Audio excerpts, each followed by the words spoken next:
Oh, we are so back. It is week -1, the week before zero, whatever you want to call it. We're here to talk some high school football. I'm not sure why the Sharks have to. There we go. Pigskin Live. That's what we were There looking it is. for. Loco Pigskin Live, week -1, week below zero, week before zero, whatever to call it.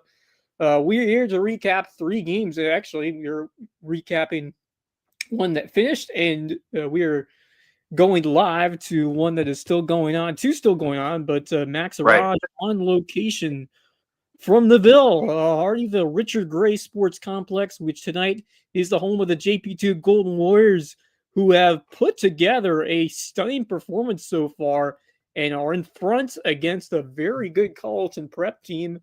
Last I checked. Yeah, we've just hit halftime here at Richard Gray Sports Complex. The score right now, JP2 up 21-14. JP2 drove down in the last seconds to try and kick a field goal. The field goal was no good. But on the other side of things, this JP2 team has really been the better team tonight. Carleton Prep has had a lot of mistakes that have taken place. I talked with the head coach for JP2, and I just asked him, y'all are playing some really good football, probably better than I think a lot of us had expected, from this team. We all thought Carleton Prep might be the better overall team, but this JP2 team is really showing that they are a team worth watching this year. And the biggest thing that I've noticed is that offensive line for them. This is the biggest offensive line I've ever seen for JP2. They got some big boys on this offensive line, and they are powerful. The running game's really strong. They got a freshman running back who can run for the hills, man. He has got some legs on him. This is a really good JP2 team, and it's a reason why they're up 21-14. But I talked with him, asked him what are some of the things that need to be fixed going into the second half, and he's like, just a little adjustments here and there. Overall, we haven't had many issues. They haven't made many mistakes. They've only had one. They had one fumble in the first quarter, I think it was, that Carleton Prep picked up on, but Carleton Prep went 3-and-out after that. So that's the other thing about this JP2 team is they got defense as well. Right. So they have been pushing it.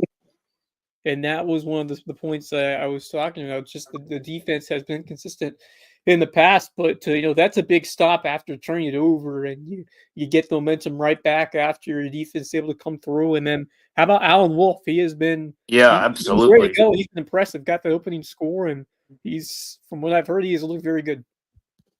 Yeah, he's been leading this team up and down the field tonight. And honestly, I'm surprised the score is not higher for JP2. The way they've been running the football, they've been passing the football too. They've made some passes in this game as well. So they got a passing team. They got some receivers they can throw to. This is a JP2 team I don't know if I was expecting coming here to Hardyville tonight. Expecting a team that has some skills, got some talent, some experience, a really solid offensive line, a good running trio of Wolf and his two running backs, and they got a good passing game as well, which I think is the biggest shock for me. So and for those reasons, JP2 has come in and kind of shocked Carleton Prep. I don't think Carleton Prep was ready for this, and for that reason, it's a 7-point game in favor of JP2. Yeah, Shane Milligan told me during media day how excited he was for this team, but he said, we're going to have to, go back to basics and do some things, through practicing and try to get after it, obviously to improve on the one win that they had a year ago in a game against Hilton Head Prep. He was definitely talking, kind of retooling, rebuilding, but I'm with you, Max. It's a young team, but they do have some guys that I was really impressed with at Media Day, and it sounds like they're stepping up. One thing I'm curious about, certainly with it being a turf field, it shouldn't be too much of an issue, but how's everything playing out there with all the rain that was coming down earlier? The field's not really wet, if I'm being honest. It's not super wet. There hasn't been any players slipping around. It's not a slip and slide on the field. Everything's been going good. We had one injury. Kid kind of got blown out, kind of got the wind knocked out of him. But other than that, the field's been actually handling really well. For who? I don't remember what number it was. It was one of JP2's players. He got the wind knocked out of him a little bit, but he got back in the game a few plays later. So other than that, I mean, this field's held up really well. And I guess it just shows that they got a really good drainage system here at Richard Gray Sports Complex with this turf field. And it's held up really well. Other than that, outside of the field in the real grass, it's quite soggy, but Sure. the field itself has been playing really well for both teams tonight.